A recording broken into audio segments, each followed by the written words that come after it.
bounce. With the drinking and the bees and the crying and the screaming and the shouting and the screaming, the bitching in between it. Now one press their fingers and they have a blood of shouting out very nice. And the kicking and the biting and the silence and the... Live from the podcast rooms in Glasgow, it's all about the Gers with Ricki Neill, Derek Ferguson and Charlie Miller.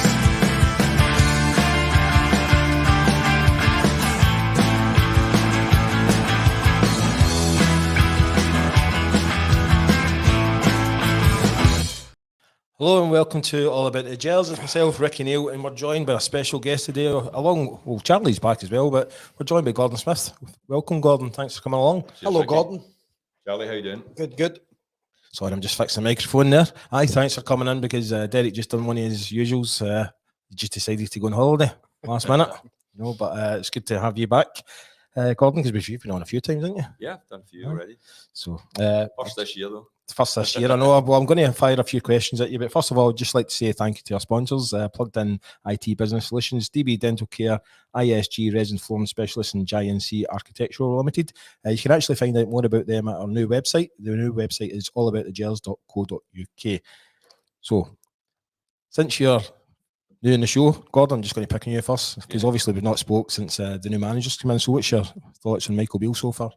I think that he speaks well. I think that he seems as if he's got the right things in mind. He's probably more open than any manager that's been for quite some time. Even Steven Gerrard or Gio and Van Bronckhorst, in terms of talking about what changes that need to be made, how the team's playing, the performances, maybe even individual players.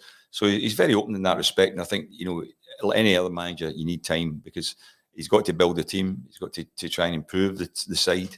I don't think they were in a position where they were actually competing. If you watch Rangers just now and then you're watching Celtic at the same time, you're seeing Celtic are stronger in terms of how they can win games. There's no question about it. They're a much more adventurous team than Rangers are at the moment. But that's why Michael Beale's come in and he knows that changes have to be made.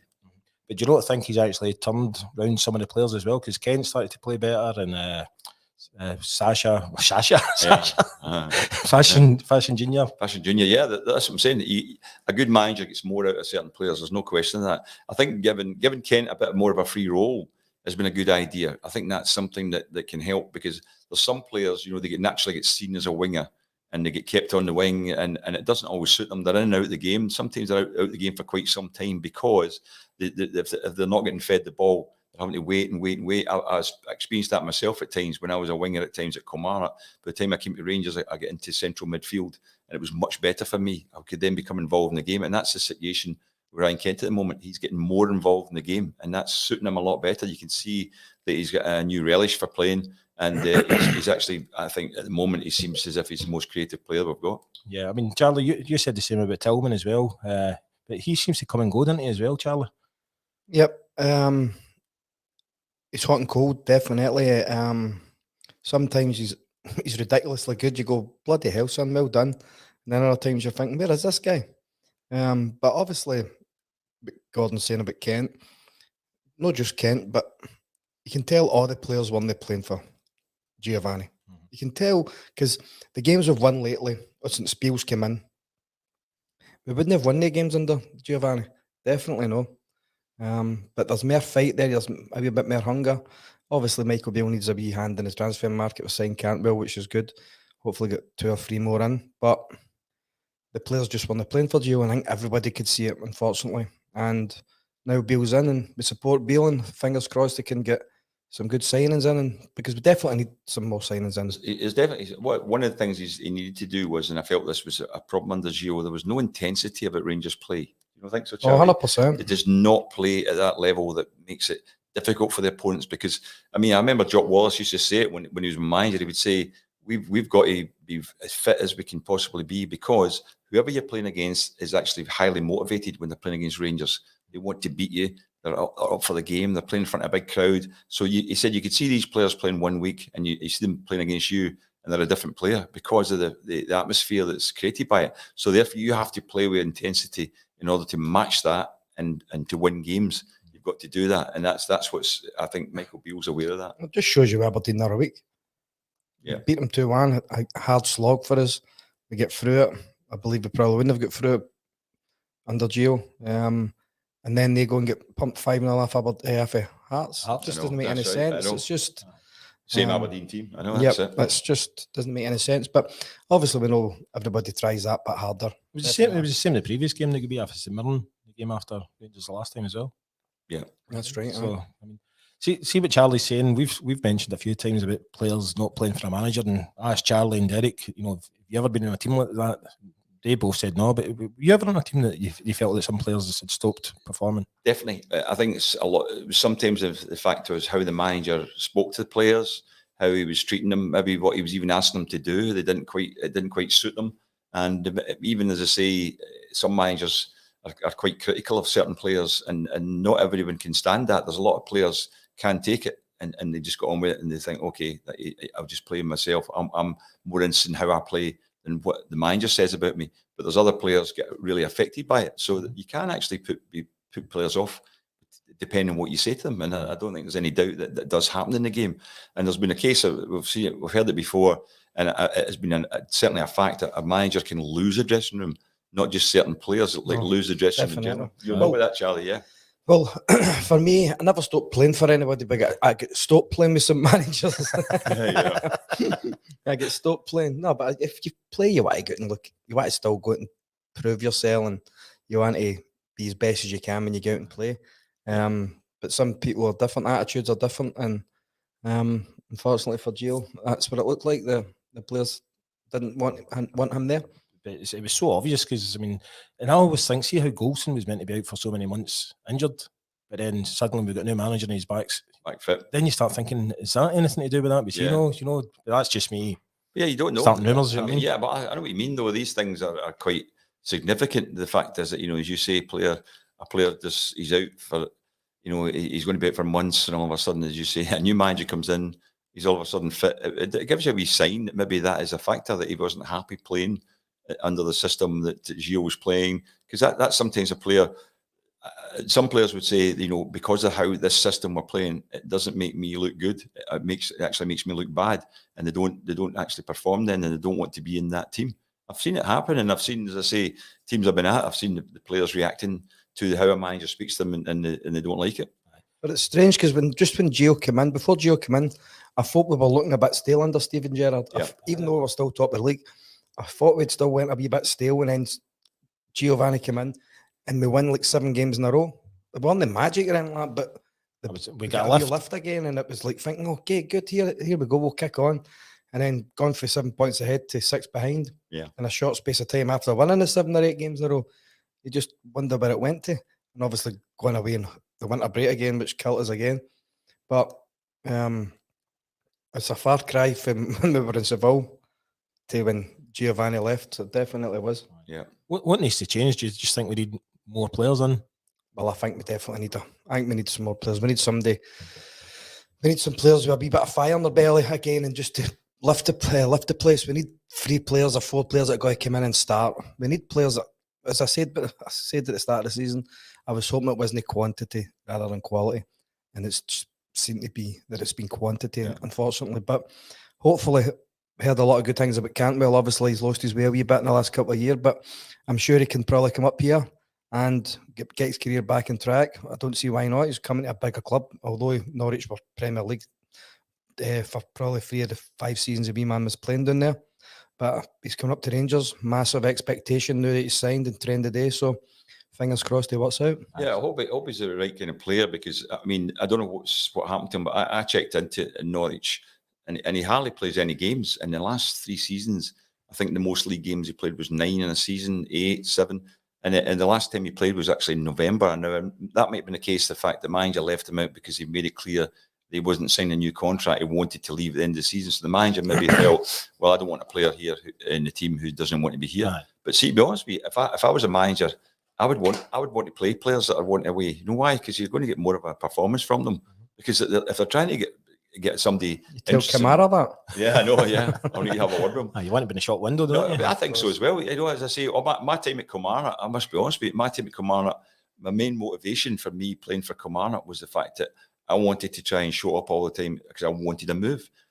Kilmarnock was a starting point for me. I also had this ambition to move to a higher club, and that's why I was motivated every week, even regardless in those days you couldn't leave at the end of your contract and all that, but you still want players that are highly motivated. The biggest problem, one of the biggest problems Rangers have got, just talking about there, and Charlie mentioned it as well, about Tillman and Kent to a certain extent can be the same. They're very talented, but they're what they actually bring is not consistent. Neither two of them, you're actually sure what they're going to do. In fact, I mean, Kent has got better of late, but I remember once about a year ago saying that one of the things about Ryan Kent, I know he was mainly playing the wing. What he does is either, there's only two levels, it's either brilliant or rubbish. What he does, there's nothing in between. But it was a lot more rubbish. Yeah, than brilliant. That's right. But he's more effective now because he's involved in the game. But Tillman's a bit like that too. You know, you can see that he's got ability, he's got class, style, great touch and all that, but he gives the ball away an awful lot. Rangers lose possession because of him, rather than at times mixing his game up and saying just play a simple pass, then take people on at the right moment. Because you watch Lionel Messi play, for example, he doesn't always dribble. At times he just plays a simple little pass. But when he knows the right moment to suddenly burst, and Tillman needs to get that in his game.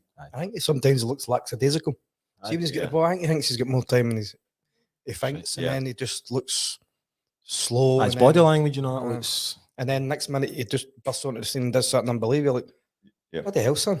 You know, and Gordon's right then there. you forgive him because the ball comes to Messi. Messi does late our first time, and then he'll go and get it again and move into another area, and then he gives himself maybe 3 or 4 yards, and then he can go and play what he has to do. But that was, I mean, it was a lovely little touch he had for the goal for the goal at the weekend against St Johnstone. I mean, he was the one that put Fashion Junior in, didn't he? With a lovely little flick into his path, and so that's the ability he's got. That was a first time pass. Didn't have to run and dribble or anything like that. So he's got that kind of ability if he just mixes his game up. To be honest with you, and then the defenders won't know what to do, Charlie. You know what I mean? To be honest with you, I think we'll no sign Tillman. We can't welcome him in now. I don't see signing Tillman because I think they're very similar players, and I just don't see signing him now. Yeah. Do you know what I liked about thing we signing the day? Cantwell signing the day. The fact he went straight to training as well. You can see he's up for it now. I watched his little interview and he's saying he's here. He understands the history of the club, everything, and he wants to be playing in Europe. So I think it's going to be positive. But I think you're right, Charlie. I think if he comes in and gets a cracking start, then Tillman is. Same with Sands as well. We still don't know what's happening with Sands. They're still basically loans, but there's a price on them at the end of the season. Yeah. But if Rangers bring in more quality than the two of them, then they won't be signed up because I think they're both quite expensive, aren't they? If they go for 4 million, probably 4 and 5, I think it was. Yeah, I feel sorry for Sands. He's been really made the scapegoat. I really think he's played everywhere. It's been a shame. I think he could be. I think he's a decent player. Yeah, I think he could get the legs in midfield. He could get about the park, but he's never getting a chance. Unfortunately, the poor guy. Aye. Charlie, see, before you come in, myself and Gordon were talking about a new thing that Gordon's involved in. It's like psychology in football, right? And I was thinking, a lot of players, their confidence in that's going, and there's reports that Matondo's confidence meant to have been taking a big knock and he's not feeling it. Do you think something like that could help? Like if you get in and talk to football teams and things like that? Yeah, I think what we do is what I've brought in is a thing from America. There's a scientist over there patented it. I got to know him. I got to know somebody who does it, and I've brought it in to Scotland. In fact, I've got the license for Europe for this, so I can take it anywhere in Europe. And what it is that you test a player, you test every person. It's not just for sport; it's for anything, any occupation. You test the people, and you find out exactly what their personality's like, what their motivations are, their demotivations, and then you can actually then give them treatment and help in terms of how to improve them, their lifestyle, improve their confidence, improve their mentality, and that's what's very important. Because in football, in general, it's a lot of that. A lot of the times, players do lose confidence, and it can come from teammates can say things to them, the fans can give them a hard time, the manager, and it's just a case of having to deal with that and go over that, and it's a very important aspect of sport or life in general. So you would actually go and talk to the management team and say, this is how you should treat Charlie? Yeah, I would. Yeah. How would you treat Charlie? The fact that, well, with the talent he had, I would say, what is it, Charlie, that's any problems for you? But if you do the test, we know his personality, then we will tell him what his problem is and why he's not doing what he should be doing. Right, we'll just leave it at that then. Doner, kebabs and beer. Is that one of your questions? That's it. What do you like most? But like talking about, I was listening to Todd Cantwell's interview today, and he was saying like one of the big things he came for as well was because he had really good chats with Michael Beale. Michael Beale explained how he wants him to play football, how he's going to fit into the team. Yeah. See, when you joined Rangers, obviously, when was that, 1977? 77. Jock Wallace was your manager. Was Yeah. that one of your big reasons for coming to Rangers? Yeah, definitely. What it was, I was a Rangers fan anyway, and it was just a great move for me. And when I came into the club, Jock Wallace shook my hand, and it was the biggest shock I got was he said, "Welcome to the club. That's taken a while." And I said, "What do you mean?" He goes, "I've been trying to sign you for the last 4 years. Do you not know?" I went, "No." And he goes, "I've been in for you since you were 18. I was now 22. And he said, "I've been trying to sign you every year." And then I said to him, "Well, I've got to ask you this. I've been playing the wing at Kilmarnock just now, and you've signed Davy Cooper, who plays." And he goes, "No." He says, "At first, when I first saw you and I tried to buy you, you were playing centre midfield. That's where you're going to play for me." And he said, "That's going to be your position." And then he said something interesting. He said, "You're the last piece of the jigsaw." He said, "In terms of how we're going to play, I want a midfield player that can run and go and join up with the front, and that's what you can do." And I said, "That's great. That's what I want to play." So it was great for me that he actually put me in a position and told me that what he wanted from me, and because it was exactly what I wanted to do. I didn't want to play in the wing at Kilmarnock, but I was told to play there. Aye, that's something on it. Yeah. Both of you obviously played with some amazing Rangers players. Like you yourself was David Cooper, John Gregg, Sandy Jardine, Derek Johnson, Wee Doddy, Tommy McLean and Bobby Russell. Obviously, it's totally different nowadays, but where do you think that we need to strengthen in our team? What was significant about that team was I was a young player coming in, and so was Bobby Russell and Davy Cooper. We were the new players that came in, but we were surrounded by experience and quality, and that's two crucial aspects. And I think that leadership is a big factor in any team. Charlie would know this himself. Getting guys in the team who are used to getting success. They know what's required of Rangers, and they know. And you look at that team there. You had Sandy Jardine, John Gregg that was his last season. You'd Colin Jackson, Tom Forsyth at the back, Tommy McLean, Alec MacDonald, and Derek Johnson up front. So you'd about 6 players that were at least 7 players that were involved in the cup winning side in that team. So I was very fortunate in that respect. So there's 2 aspects to it. One is you can fit in terms of what your role is, but when you think about the quality you have around about you, and over generations, Rangers have had that from time to time. I don't think they quite have that at the moment. Right. But they do say, like, when you're playing with a good team and a good bunch of players, that you actually yourself normally turn into a better player as well, don't you? Well, you do. I don't think there's any doubt about it, because you know what's expected of you, and I actually changed my game a bit because I'd been playing the wing at Kilmarnock. I was doing a lot of individual stuff, dribbling with the ball. When I came to Rangers in that team in the midfield, I stopped doing that, because all you had to do was pass it and run past. Became more a box-to-box player. Charlie, the thing was beyond to score correct. goals. And you got the ball back when you made a run. We'd pass us the ball like Cooper and McLean, Bobby Russell. Derek Johnson was a great front man. He was a target man on his own up front, and I went and joined them all. So you're talking about you're playing a role, and you're fitting in with players that know exactly what they're doing. And I think that's a crucial aspect. Charlie probably found that himself. 100%. I had obviously Goffey, Coisty, the goalie, Durante, Haley, I can name a lot of them, And obviously, we were brought up to expect to win at Rangers, so it doesn't make any difference. So, under my coaches, as in Billy Kirkwood and John McGregor, David Dodds, or whoever it would have been, and even John Chalmers, who was my youth further down, we were expected to win every single game. Yeah. And that's when it went to reserves. When it went to first team, we were just expected to win. It was born into you. If you get beat, it was a good day. I know. 2 defeats in a row was like a crisis at Rangers. Aye. Do you think that changes you as a person, like that expectation? See, to be honest with you, I didn't know anything different. Mm-hmm. Right. I really didn't, because I came through the youth and then came through reserves into the first team. So I didn't know any difference, because we win reserve leagues, we win Reserve League West, we win BP Youth Cups, we win Glasgow Cups. So to me, it just seemed weird when we got beat. Even if we got beat with Celtic in the reserve game, it was a strange thing. Yeah. The classic, what summed it up for me, the classic was that I went to Brighton in my first game. We won the first game. Second game, we're playing down at Ipswich. And I'll never forget this. We're on the bus and we're sitting and said, "About a hard game down here." And one of the boys said, "We'll not win today."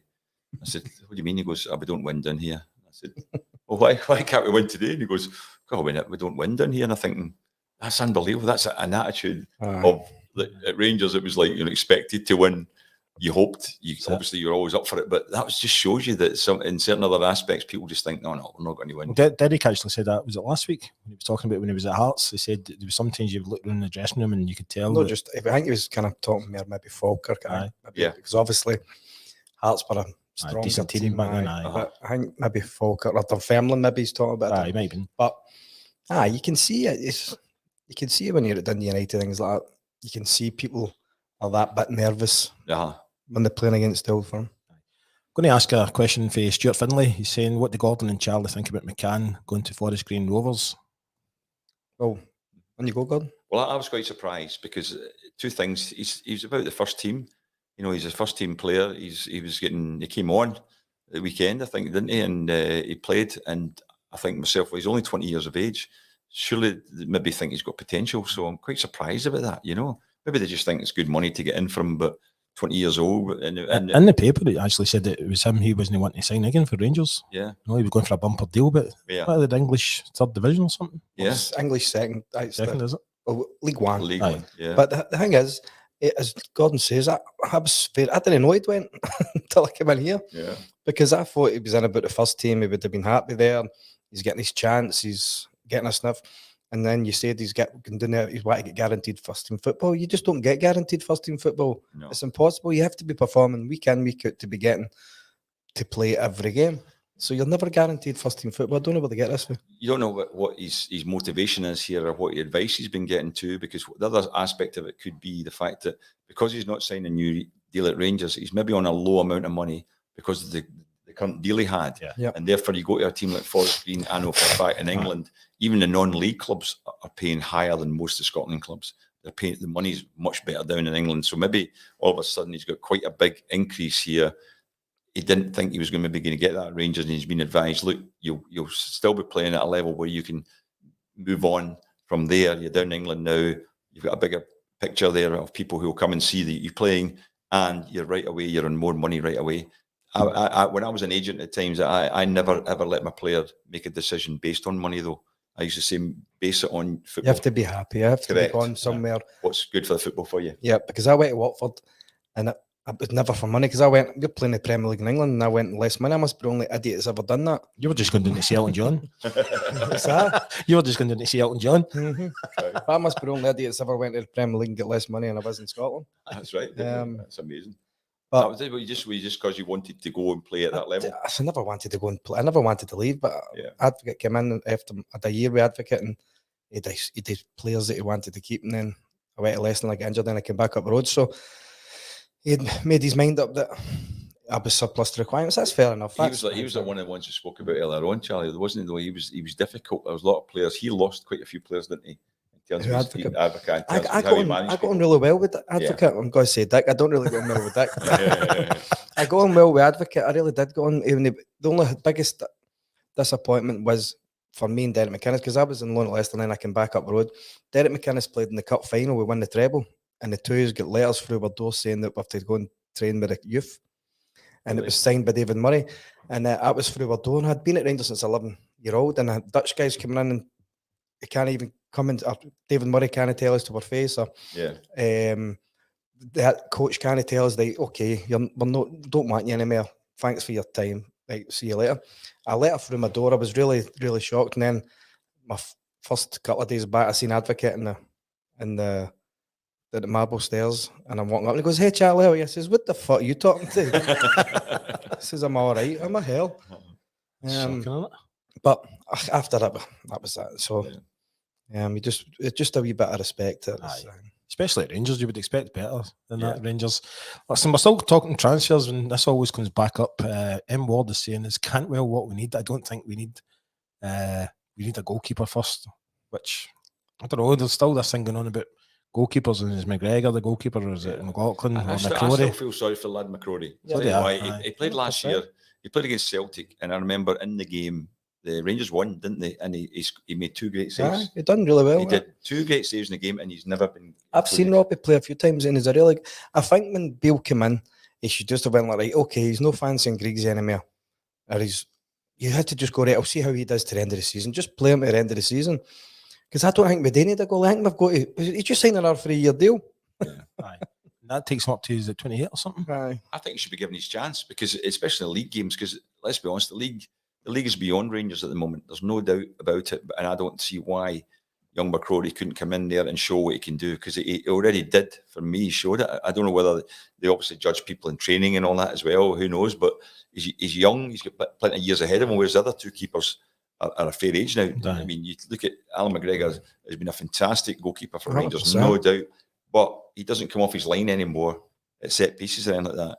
John McLaughlin comes off his line and doesn't get there. So you get a choice of one or the other. One goalkeeper who comes off and doesn't make it, or one that stays in his line. Robbie's about 6'5" or something. Yeah, he's a big lad, isn't he? But as I say, I remember that game and I thought, that's him established himself now as a goalkeeper who can now get a chance, and he hasn't. Aye. I think, see, with McLaughlin, it seems to be the first 5 minutes he's a wee bit nervy and he'll do something daft, but after that, he's fine. Yeah. But I still would myself rather have McGregor in, but I think we do need to give McCrory a chance.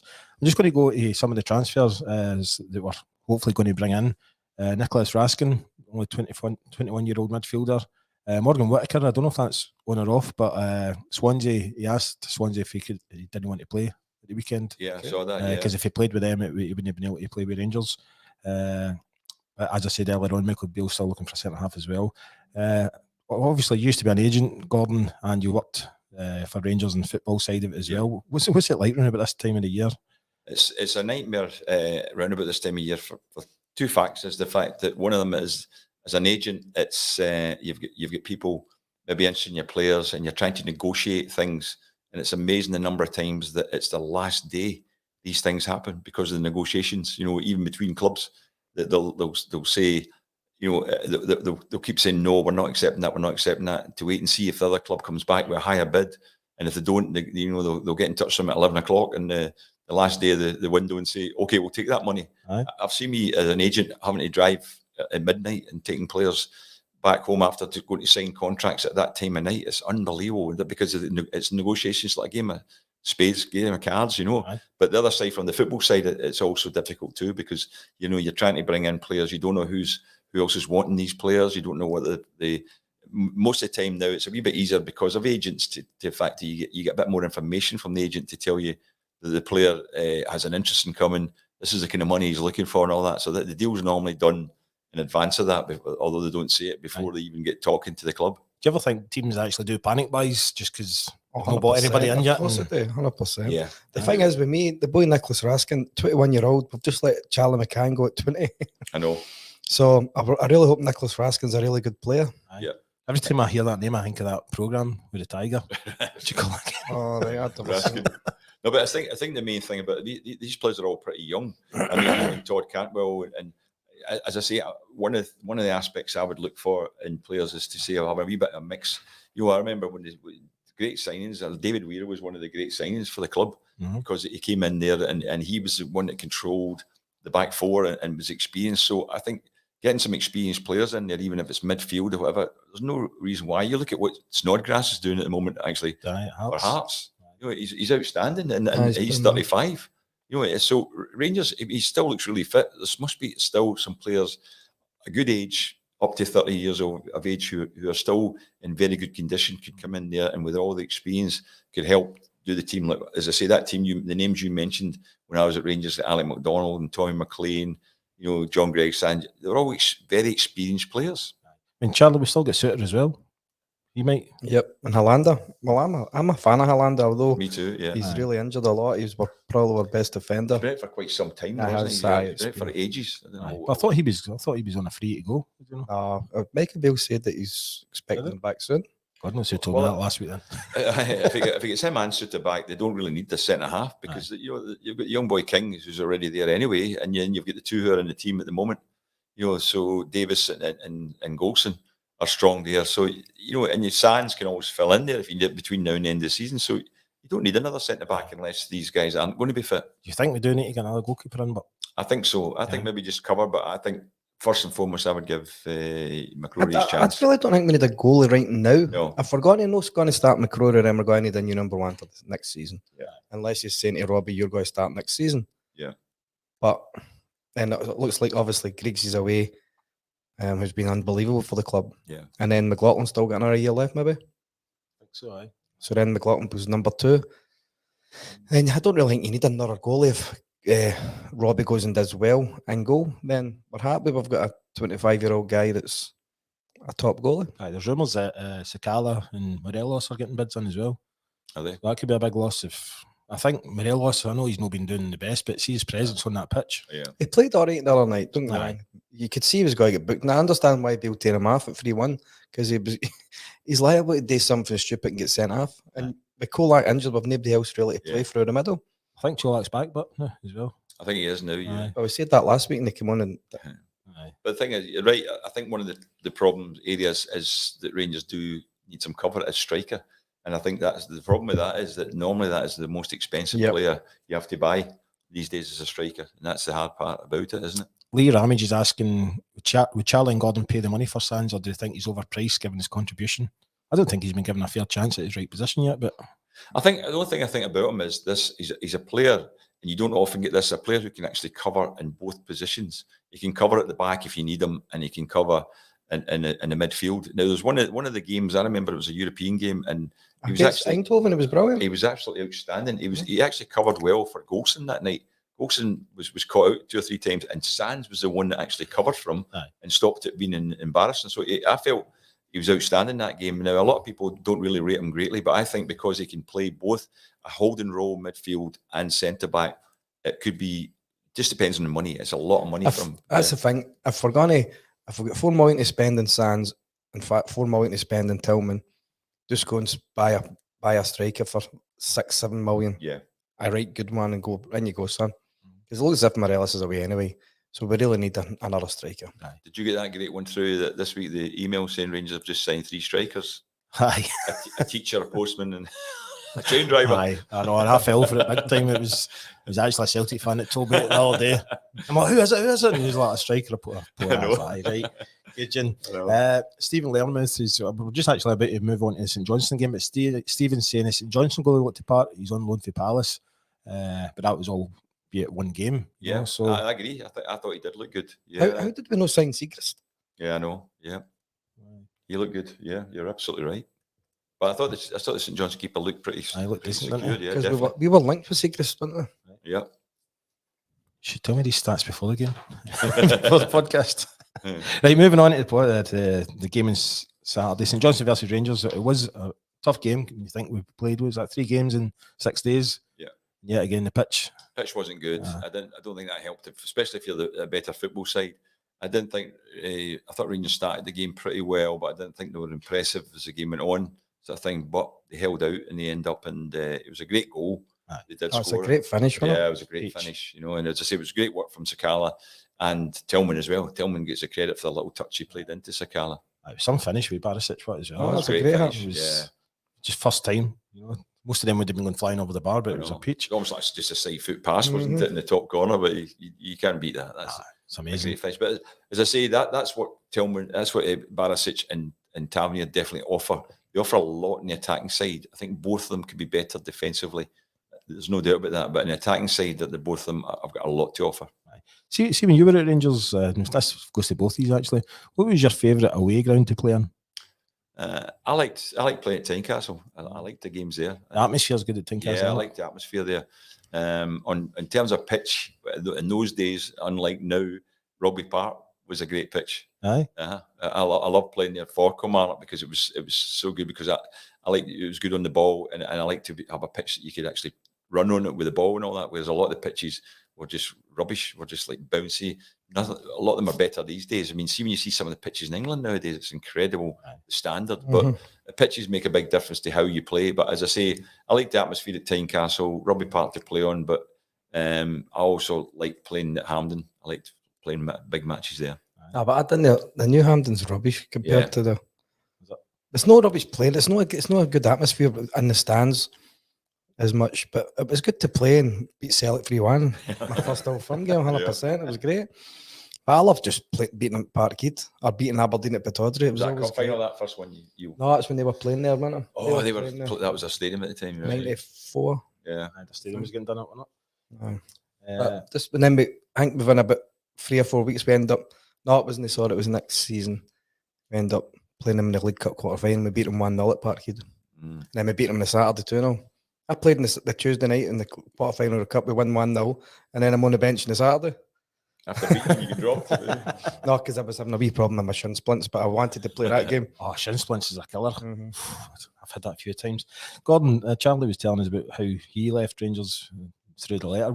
You have quite an interesting story as well, didn't you, when you Oh, down to Brighton? Yeah, well, John Gregg, the season was finished. I just signed a 5-year contract. I was a month into it, and John Gregg said to me, can you do me a favour? Could you go down to Brighton and speak to the manager, Alan Mother? He's a pal of mine. I don't want to sell you, but he's been trying to buy you all year. And I said, okay. I went down. I didn't realise I was down with Davy Provan, who was a coach at the time at Rangers. And we went down and I sat down with Alan Mothery. And the first offer he made to me was double my Rangers wages and a big sign-on fee. And I'm saying no. And we went on. And the next thing I was at 3 times my Rangers wages. And Alan Mothery obviously thought I was negotiating and I was just not going. And then he's going to have some lunch. So I go for lunch with Davy and in his hotel. And the two of us were there. And Davy Provan said to me, that's some money, Gordon. I was like, I know, it's unbelievable. And he goes, you not thinking of taking it? I went, I'm not taking it. He goes, okay, I need to tell you the deal's done. I went, what do you mean? He goes, we've accepted the bid, we've sold you. I went, that's not what Greggy told me. And I phoned Ibrox and Greggy came on the phone and he says, the first thing he says is, have you signed? I went, no, I'm not signing it. Yeah. I said, I'm not. And he goes, if you don't sign, I'll make your life hell. You'll never kick a ball in the team again. You'll not even get a game in the reserves. I'll have you in morning and night training. And I was like, I can't believe this. He says, that's it. That's your deal. You better go. So I went back. I didn't realise at the time it was a record fee they got for me, right? But I just thought, this is unbelievable. I'm getting forced out like this. So I went back to Alan Mallory and said, hey, I've been thinking about it over lunch and I've agreed to sign. I got home that night. My wife was in the house. It was June. And she said, there was no mobile phones in those days. And she went, how's your day? And I went, you better sit down. Just signed for Brighton. She went, what do you mean you've signed for Brighton? I went, sorry, I have to tell you that I've signed. Aye. I had to tell her the story. She couldn't believe it. And that was us. But I enjoyed my time down there. I've mentioned to Greggy since, so I had meetings since then. And I said, 2 things. How you treated me was terrible, but you did me a favour. Thanks. But did you not change much when you were down there as well? Because you didn't used to drink and things like that. No. I took up 3 things down there: drinking, gambling, and golf. 3 things I'd never done before. As long as the third one wasn't a woman. DGG. I know, but the weather was a lot better. I definitely became a fair weather golfer because weather down in Brighton was a different league from up here. Brilliant. Right, moving on. We've got St Johnstone again at home this Saturday in the league. Do you change it up a wee bit, Charlie, or just go with the same team? Well, I imagine he'll try and freshen it up, won't he? I imagine if you sign Cantwell, they might put him in for a restart. I know he's just signed and that, but it's always better to start and play maybe 60 minutes. Yeah. See that coming on to you when you've not been playing and you come on as a sub, try to get into the pace of the game. It's harder.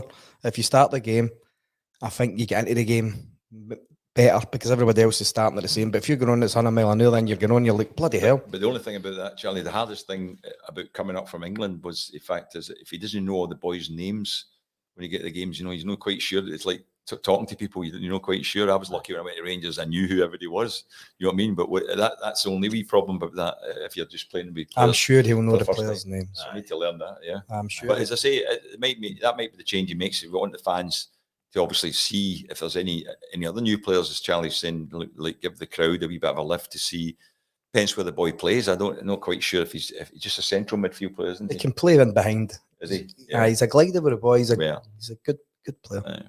What's it like when a new player comes in, Charlie? Is it for the other players that are already in the team? Is it a lift or You just kind of think, okay, here we go. There's somebody else trying to get my position or somebody else's position, and you go, right, okay, another fight. Here we go. Well, somebody does get annoyed about it if it's their position, if they're the ones that's left out of the team, because then what happens is they'll be the first one to be judging how he's doing, and that's what happens too. If you're left out of the team, you're saying, is he doing any better than me when I was playing? I do this and do that. So there's a wee aspect of that can happen. Well, I get Scottish Young Player of the Year, and then that season, and we signed Gaza. Right. He wasn't as good as you. What chance have I got here? Well, I've told you that a few times. He was my favourite player. He was unbelievable. Charlie was good enough. Gaza was, even before he came to Rangers, something else, He was a great player, Gaza. I first played against him in a testimonial game. He was playing for Tottenham, and he was absolutely outstanding. And what I noticed about him was I was playing midfield against him, that he hit like sometimes a long diagonal ball without even looking to start with. He played a little 1-2 and then just switched the ball right to Gary Lineker's feet, and you think, how did he see him and know that do that? he was just so talented, wasn't he? I was. I don't know if it's true, but somebody's just put in the group chat there that Darvel are winning 1-0, which would be pretty good. Here's your team player. I'm just trying to get It's that. great. See their stadium and all that, and the work they've done and everything. It's fantastic what they've done. They might be winning 1-0. I'll just check that and tell you if it's true. Oh, I'd love to see them getting beat. Anyway, predictions then. In fact, I've already spoken about. Is it 1-0 to Darvel? Brilliant. There we go. Also, we've got Partick Thistle What a win that would be. at home in the cup as Cup, well. well, That's yeah. a good draw. I was hoping it was going to be here so we could watch it at the window. Yeah. But Ex-Rangers. that would have been a good Ex-Rangers hospitality player, in manager here. too, Ian McCall. That's right. My manager at Dun United. Was he? Yeah. Aye. What do you think him as a manager? I got on well with him. Aye. Before it's don't get me wrong, but I got on all right with He's him. done well at Thistle. I mean, he's got them up there competing this season, you know. But as I say, that's a good draw, getting a home draw in the cup. But the St Johnstone game will be interesting because I felt they actually weren't too bad in the game last week there. I thought they actually competed pretty well, St Johnstone. They worked hard. St and as you say, Johnstone their always keeper played compete, well. didn't they? They always Yeah. compete and work hard, St Johnstone. That's what Yeah. you get out of them. I'm going to read out this question. This will be the last question from the group. But Lee Ramage is saying, with a number of high-profile youth B team recently released, why can't our academy players break through in the first team? Respect Charlie McCann's decision to move for first team football, but should we not be seeing more than King, etc.? Yeah. You know, I think periphery. I'll be honest with you. I've always felt this. It's very tough for young players coming through at like Rangers or even Celtic. You know why? Because you've got to compete and you've got to be outstanding to actually be kept on at the club. Even though a lot of the players are talented, they're judged more highly in that because they're saying, "Well, this is Rangers. We're looking for the very best." So it's very, very difficult for young players to break through. Charlie was one that actually did, but I'm sure he could tell you players in his youth team that were very good players that just didn't make it. Gordon, I still think it's down to the idea of no reserve team football, no Yeah. playing against men. Although they're in the lone league now, I agree. which is a good thing for the playing against men. Yes. They're not playing against 16-year-olds every week. They've played for other days, up to 18, and then they've never played against a man. That's the right thing. So- I was always against the youth development league thing. I completely, because when I was a young player playing at Kilmarnock, I was in the reserve team. As Charlie said, you're playing alongside men, Yep. getting advice from them and getting criticism at times, obviously, against men. That's how you can judge a player then. You Getting to see, kicked with them. yeah, exactly. Yeah. But you can see a player, how you're developing if you can play at 16 years or 17 years old against other men. But if you're just playing against other boys your own age, you can't really be judged on that. But I feel sorry for them, as I say, that because a lot of them are talented, but because of the difficulty you've got to have to break through at like Rangers, it's tough for a lot of these kids. Gordon, I must have only played with, I'd say, at the most 25 players for 11-year-old all the way up to 16 when I went full Yeah. time. Now it's just a revolving door of kids. 6 Oh, weeks, 6 weeks, 6 weeks. Every Not team's got only 20 Rangers, every but- team's got 20 players, haven't they? Every age group. There's some they've got Yeah. 40. You can't have 40 No. the best players at that one age group. It's not possible. You've got to have 20 players, maybe one or two come out. Play with a kid for a year, work with a kid. Yeah. Give him the chance to show. He might be nervous for the first 4 or 5 weeks, and then he's out the door after the 6th week. Yeah. And he might be an outstanding player. Then you've got that wee guy he's doing, he hates football. He thinks he's not good enough. That's why we have to look after him. Give him a year, let him settle in. It's like when you come as a man coming to a football club, it's not just, you don't just become a right good player 4 weeks into it. It takes time to settle, to get to know the boys, as Gordon said, about knowing names and whatever. But it takes time because some kids are shyer than other kids. Yep. And we have to get away with doing that. We can't have 40, 50 kids at the one age group. It's not possible. I think the main problem we've got, but as well, if we do produce something amazing, straight away any English club will just sign them up because we can't compete with their kind of money. They can do that to a certain extent. Yeah, they take them away. Well, and they've take done it with compensation. Done it with Gilmore. Maybe Billy Gilmore, yeah. Nathan Patterson, Also- well, obviously Well, he was- Patterson did actually Well, at play least the that was first team. at least He that was played good a while, money. At least aye. they get good money for him. Yeah. So, well, I'm afraid that's the end of our podcast already, Gordon. Well, do you want to do a wee prediction then for Saturday? I'm Let you gonna go. home. And you go, Let it Gordon? go, Gordon. Yeah, Rangers will win 2-0. 2-0. We always beat them 4-0 at Ibrox. Aye. I was thinking 4-0 or something. I think, seeing a decent pitch, I think we're going to hammer them. Yeah. So, you 4-0? I'm 4-0. I'll go 3-0 then. 2, 3, 4. There we go. Sorted. But thanks again, Gordon, for coming on. It's been Cheers, great Gordon. having you on. Guys. And we'll be back again next week at 7:30 Monday. I can't speak today. But once again, thank you to our sponsors, Plugged In IT Business Solutions, DB Dental Care, ISG Resin Flooring Specialists, and Giant Sea Architectural. We'll be back next week at 7:30. See you later. Guys.